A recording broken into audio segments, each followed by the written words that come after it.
Ya, kita melanjutkan kembali materi tentang kalor ya tadi.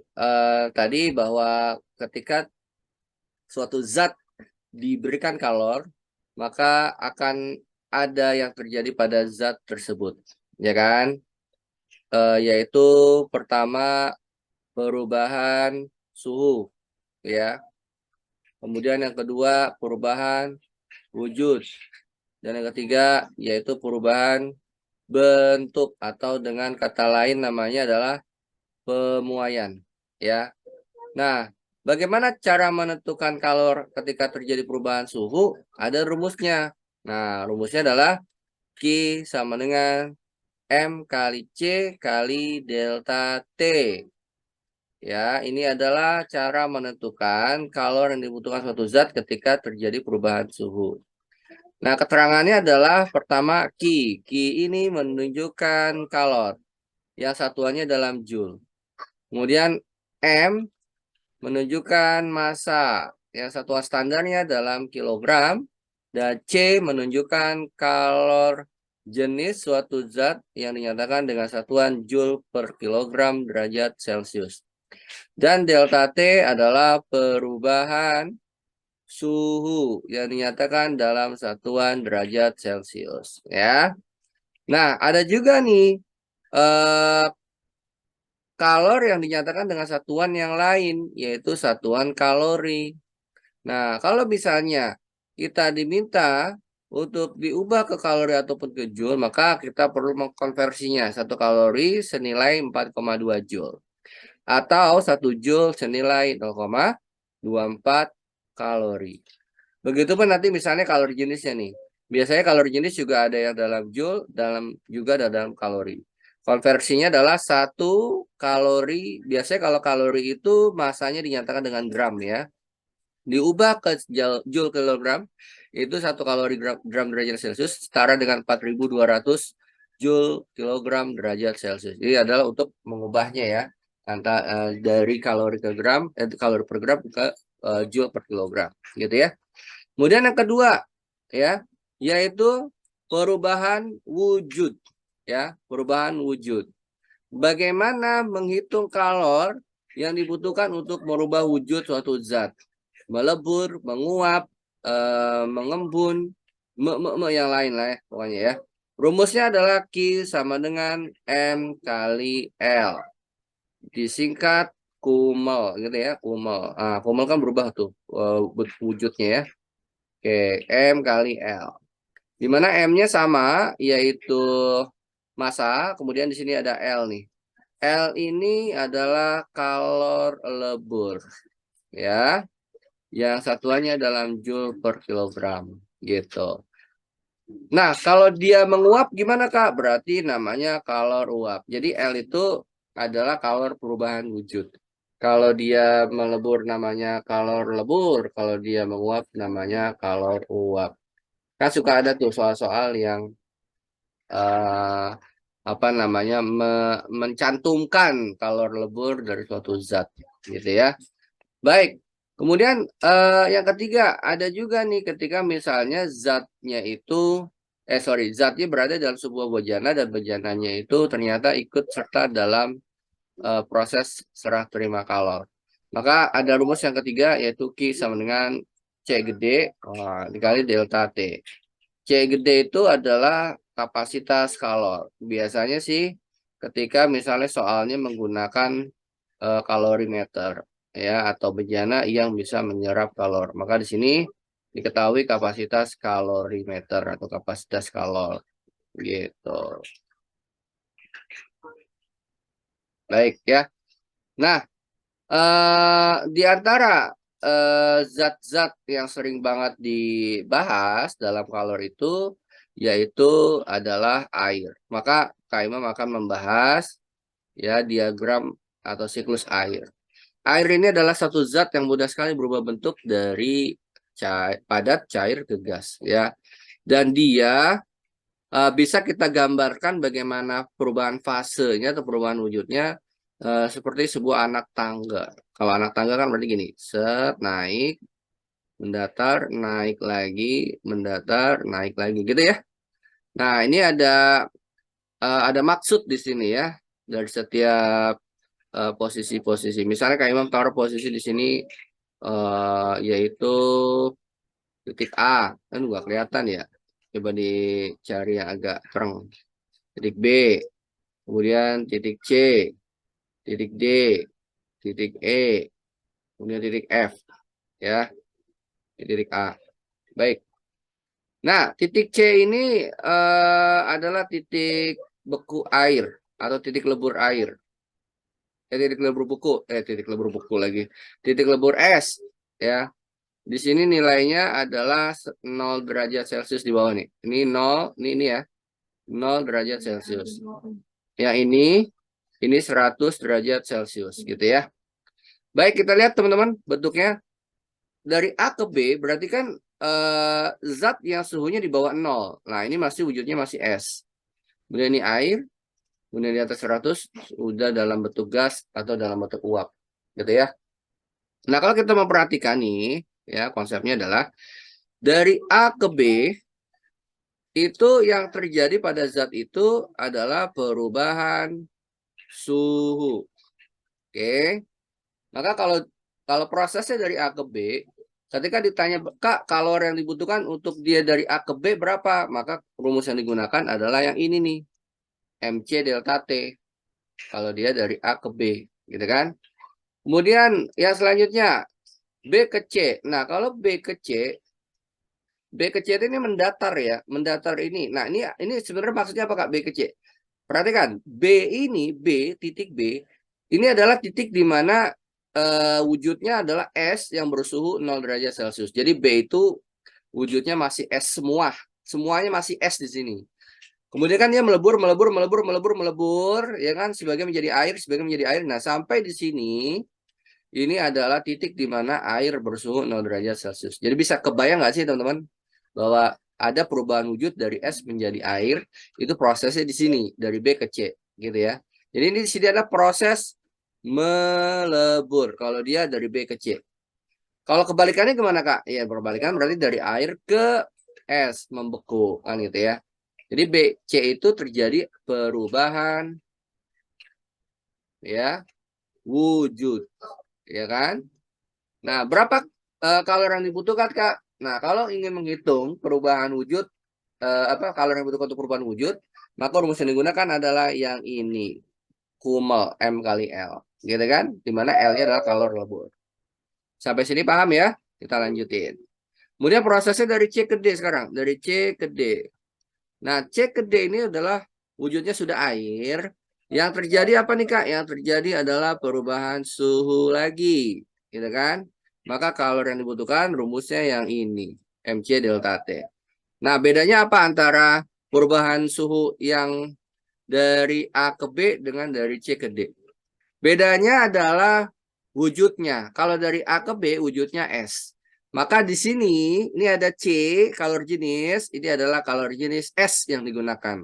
Gitu ya. Kalau di sini prosesnya dari C ke D, ini adalah wujudnya air. Maka kalori jenis yang digunakan adalah kalori jenis air. Biasanya sih dicantumin teman-teman.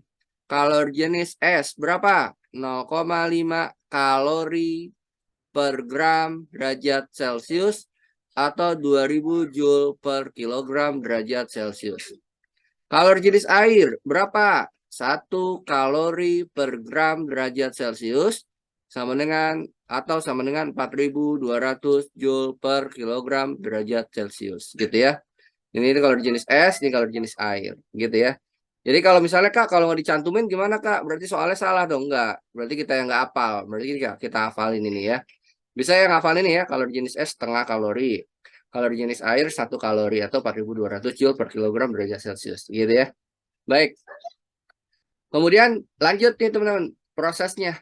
Dari D ke mana lagi sekarang? Dari D ke E. Dari D ke E. Dari D ke E itu adalah proses perubahan wujud. Ya, perubahan wujud. Dimana D ini adalah air yang bersuhu 100, E adalah air yang uap yang bersuhu 100 dari D ke E. Ya kan, rumus yang digunakan ini yang ini nih. Nih, perubahan wujud ya. Kemudian dari E ke F. Yang terjadi adalah perubahan suhu gitu. Tapi wujudnya sudah dalam wujud uap. Oke. Bisa pahami ini, teman-teman? Bisa dipahami sampai sini? Bisa? Jadi prosesnya ini diagram air ya, dari A sampai F. Prosesnya seperti ini dan cara menghitung di tiap prosesnya adalah tadi kayak jelasin, tergantung apakah dia perubahan suhu atau wujud. Ya. Dan perlu diketahui bahwa ketika suatu zat itu mengalami perubahan wujud, dia tidak mengalami perubahan suhu. Ya, misalnya nih, es mencair. Artinya apa? Ada perubahan wujud dari padat, ya kan, menjadi cair. Dan ketika terjadi perubahan wujud, ada di suhu 0 derajat Celcius. Dan ketika terjadi perubahan wujud, itu dia suhunya tetap.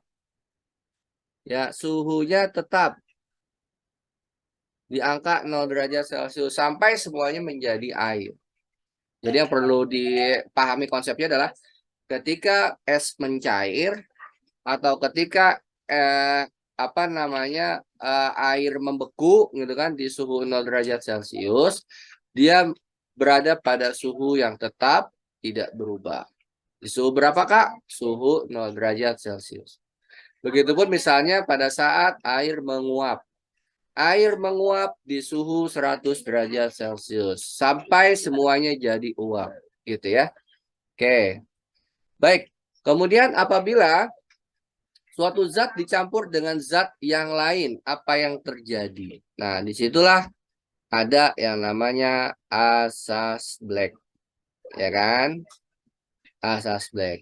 Nah, kata si black, waduh, kita udah kayak kenal aja masih black ya. Kata si black, panas yang dilepas oleh suatu zat itu sama dengan panas yang diserap oleh suatu zat yang lain. Ya, misalnya nih, Quinara bikin teh manis anget. Nah, berarti Quinara ada menggunakan beberapa zat tuh Queen. Ya, apa aja Queen? Kalau teh manis anget ada teh, ada gula, ya kan? Tentunya ada air, Air. ya kan? Ada 3 zat tuh, ada 3 zat.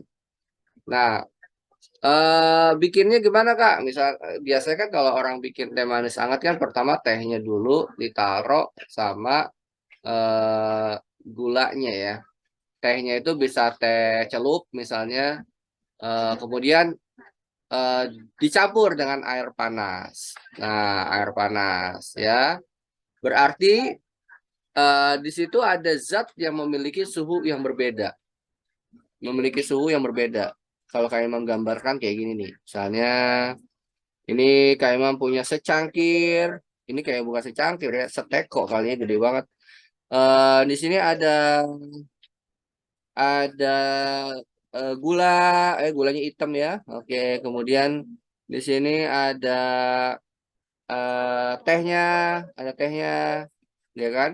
Kemudian dikasih air panas, gitu kan? Kasih air panas di sini. Nah, air panas suhunya 100 derajat Celcius misal. Jadi baru mendidih ya kan langsung dicelupin ke dalam. Kemudian gulanya misalnya 10 derajat Celcius. Kemudian tehnya juga misalnya 10 derajat Celcius. Sama nih. Gula sama teh suhunya.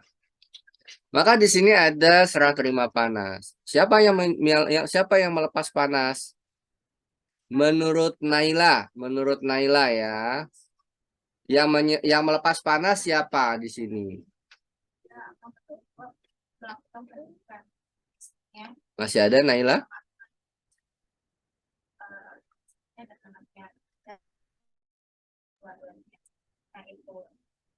Yang melepas panas siapa? Iya, Kak. Ya, yang melepas panas di sini siapa Naila? Tehnya, gulanya, atau airnya yang melepas panas? Tebak aja, tebak. Air. Iya, betul, air. Kayaknya Naila lagi kurang sehat ya. Suaranya ini. Oke, benar-benar sehat ya, Naila. Baik. Air, betul. Betul, Naila. Bahwa yang melepas panas itu adalah airnya. Jadi konsepnya adalah siapa yang melepas panas, yaitu yang suhunya lebih tinggi. Kasih catatan di sini. Yang zat yang suhunya lebih tinggi. Nah, dia adalah yang melepas kalor. Siapa yang menyerap? Yang suhunya lebih rendah. Gitu. Jadi si air panas ini melepas panas, kemudian ditangkap sama si teh dan gula, sehingga nanti ketika dia itu eh, lama-lama gitu ya, itu akan mencapai yang namanya suhu campuran atau suhu seimbang gitu ya. Gimana nih Kak cara menentukan suhu campuran dan suhu seimbang? Konsepnya adalah asas Black. Nah, jadi ingetin nih kata-kata Black nih ya. Baik teman-teman, silakan di screenshot dulu sambil dipahami lagi. Kalau ada pertanyaan boleh silakan tanya. Silakan di screenshot dulu.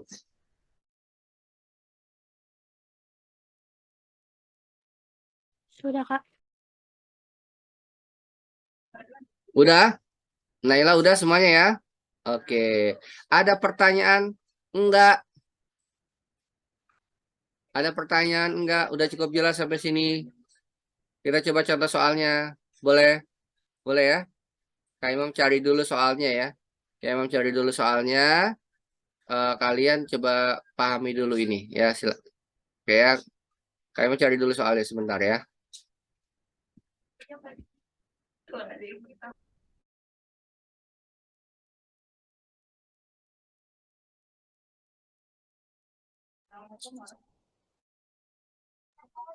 Bentar ya. Kak Imam sambil nyari soalnya dulu. Sambil dipelajari lagi tuh. Yang tadi kita bahas. Ya. Wait. Jadi tadi poin-poinnya adalah menghitung kalor dan asas Black ya. Kemudian mana lagi ya? Ini Kak Imam ngambil dari soal eh, apa namanya dari modul ya, dari modul. Kuinara juga kayaknya bisa deh buat mengakses deh modul Nurul Fikri ya. Oke. Fisika kelas 11. Kemudian suhu dan kalor.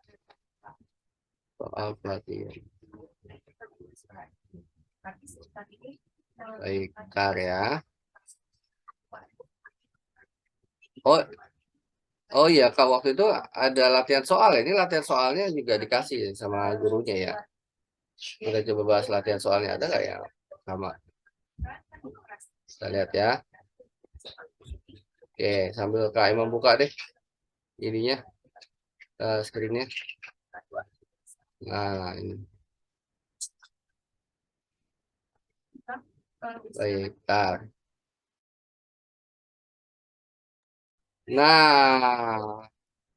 Nah, ini nih. Loh, ini kisi-kisi buat esai doang ya? Wilara ya? Kayaknya baru buka ini. Iya, Iya, cuma iya, iya, dikasih iya. buat esai. Ya udah nggak apa-apa, kita bahas. Kan lebih enak ya kak. Wah, esai poinnya gede nih. Ya. Baik, kita lihat yang esai. Oh, soalnya esai. Enggak kan? Sama PG ya. Kita lihat ya. Kita lihat soal nomor 27. Kelihatan nggak di layar? Kelihatan? Kelihatan. Kelihatan. Oke. Baik. Yuk, kita bahas yuk. Silakan dibacain. Winara, bacain dong. Besar kalor yang diperlukan untuk mengubah 200 gram es pada proses A ke D. Jika kalor jenis es 2100 Joule per kilogram derajat Celcius, kalor jenis air 4200 Joule, dan kalor lebur es 336.000 Joule per kilo adalah Baik. Prosesnya itu Naila dan Queen adalah dari A ke D. Mana A? Nih A nih Kak. Berarti suhu awalnya berapa? -10 derajat Celcius. Ke D, D itu di mana? Di sini. Nah ini kan nggak bisa bypass nih langsung A ke D. Set. Wah, MC delta T nggak gitu konsepnya ya. Konsepnya adalah dari A ke D itu melalui proses dari A ke B dulu, B ke C, baru C ke D. Jadi 3 proses, gitu ya. Nah, kita gambarkan ya teman-teman ya dari A ke B. Dari A ke B. Nah, berapa panas yang dibutuhkan Kak? Yaitu Q1. Rumus yang digunakan apa Kak? Kalau perubahan wujud MC, C-nya CS kali delta T. Masukin data-datanya. Kak, di sini satuannya belum sama Kak. Ini gram, ini kilogram. Oh, berarti ini diubah dulu ke kilogram masanya. Masanya adalah 200 gram alias 0,2 kilogram ya. Berarti Q1 berapa nih? Q1 itu yang dari A ke B ya teman-teman ya. Masukin 0,2, kalori jenis S-nya ada di situ 2100, perubahan suhunya dari -10 ke 0 berapa berubahnya? 10 Kak, masukin 10 gitu ya. 0,2 kali 2100 420 kali 10 4200 gitu kan ya 4200 Joule satu ya kan. Kemudian lanjut dari B ke C. Oke, dari B ke C berapa kalori yang dibutuhkan untuk membuat si S ini menjadi air semua. Q2 namanya. Rumusnya apa, Kak? Ini kan perubahan wujud ya dari B ke C ya. Rumusnya adalah M kali L. Berapa masanya? 0,2. Berapa kalori leburnya? Ada tuh. Wih, gede banget. 336.000. Oke. Jadi berapa nih? Jadi banyak. Berapa ya? Wah, nah 336 kali 2, 336 kali 2, 336 kali 2, 6, 6, 7, 2, nolnya 2 kali. Oke, dicek ya teman-teman ya, takutnya kalian salah nih. Salah ngitung ya. 0,2 kali 336.000. Baik, lanjut. Dari C sekarang ke D, Kak. Dari C ke D. Oke, naik set, naik. Wah, naiknya langsung dari 0 derajat Celcius ke 100 derajat Celcius. Berapa kalori yang dibutuhkan? Q3 namanya. Q3 rumusnya adalah MC kali delta T. C-nya C apa? C air. Kok beda, Kak? Ini kan S awalnya. Karena ini udah jadi air. Jadi ingat ya, dari C ke D itu udah jadi air. Maka C air. Masukin datanya 0,2 kali kalori jenisnya 4200 kali perubahan suhunya adalah 100. Kan dari 0 ke 100 kan perubahannya 100. 0,2 kali 4200 840 kali 100 banyak. Aduh, banyak banget ya. 84 nolnya nolnya nolnya nolnya jadi 323. Oke. Tambahin deh, set tambahin jadi banyak gitu. Oke, bisa sampai sini? Bisa sampai sini? Jadi totalnya itu adalah Q1 tambah Q2 tambah Q3. Udah berapa nih? Coba bantu hitung ya. Bantu hitung. Kemudian nanti bisa disampaikan di chat. Silakan bantu hitung.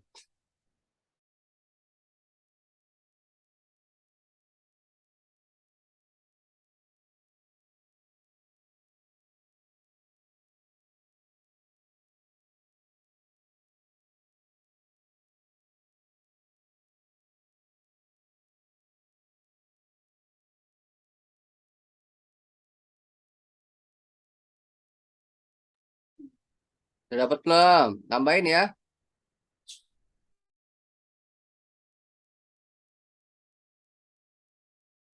Wih, siapa nih yang udah nih? Naila, 155.400. Woi, sama. Yeay, sama. Oke, kalau sama nggak usah dibahas. Insya Allah bener. Bisa ya, teman-teman ya. Silakan di screenshot dulu. Ya, silakan di screenshot dulu. Oke, 1, 2, 3. Cekrek.